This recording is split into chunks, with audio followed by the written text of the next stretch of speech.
দেশের বিভিন্ন জায়গার আরও কিছু খবর নিয়ে রয়েছে ডেস্ক রিপোর্ট। সাবেক প্রধানমন্ত্রী বেগম খালেদা জিয়ার রুহের মাগফিরাত কামনায় দোয়া মাহফিল ও কম্বল বিতরণ করা হয়েছে চট্টগ্রামে। মহানগরীর পূর্ব নাসিরাবাদ তুলাতুলি এলাকায় চট্টগ্রাম সিটি কর্পোরেশনের মেয়র ডাক্তার শাহাদাত হোসেনের সহযোগিতায় শীতার্ত মানুষের মাঝে এসব কম্বল বিতরণ করা হয়। এ সময় স্থানীয় বিএনপি নেতারা উপস্থিত ছিলেন। ভৈরবে বিএনপির চেয়ারপারসন তারেক রহমানের আগমন উপলক্ষে প্রস্তুতিমূলক আলোচনা সভা হয়েছে। দুপুরে কিশোরগঞ্জ জেলা বিএনপির আয়োজনে শহরের নিউ টাউনে ভেনিস বাংলা কমিউনিটি সেন্টারে এই আলোচনা সভা হয়।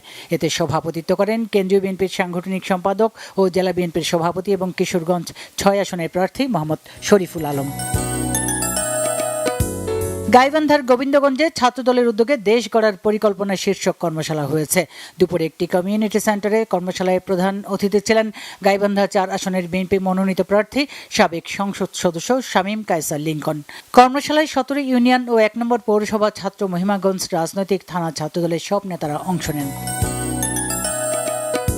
নোয়াখালী সোনাপুর মাইজদি চৌরাস্তা ঢাকা রুটে আধুনিক সুবিধা ও উন্নত সেবার প্রতিশ্রুতি নিয়ে নতুন প্রিমিয়াম বাস সার্ভিস সারা এক্সপ্রেস আনুষ্ঠানিকভাবে যাত্রা শুরু করেছে।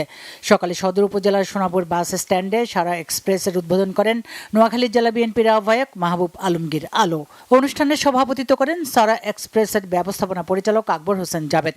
এ সময় বিশেষ অতিথি ছিলেন জেলা বিএনপির সদস্য সচিব হারুনুর রশিদ আজাদ, জেলা বিএনপির নেতা ও ব্যবসায়ী শহীদুল ইসলাম কিরণ, জেলা শ্রমিক দলের আহ্বায়ক দেলোয়ার হোসেন সহ অন্যান্য নেতারা। ফেনীতে ৫ শতাধিক হতদরিদ্র মানুষের মাঝে বিনামূল্যে চিকিৎসা, ওষুধ সামগ্রী এবং শীতবস্ত্র বিতরণ করেছে বিজিবি।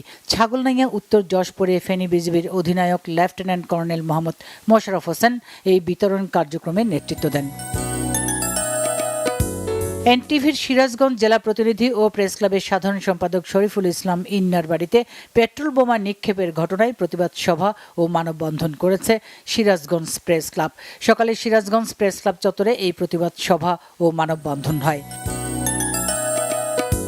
দিনাজপুরে Bangladesh pharmaceuticals representative association Faria জেলা শাখার দ্বিবার্ষিক সম্মেলন হয়েছে। বুধবার জাতীয় উদ্যান রামসাগর চত্বরে আয়োজিত দ্বিবার্ষিক সম্মেলনে জেলার বিভিন্ন ফার্মাসিউটিক্যালস প্রতিষ্ঠানের প্রতিনিধিরা অংশ নেন।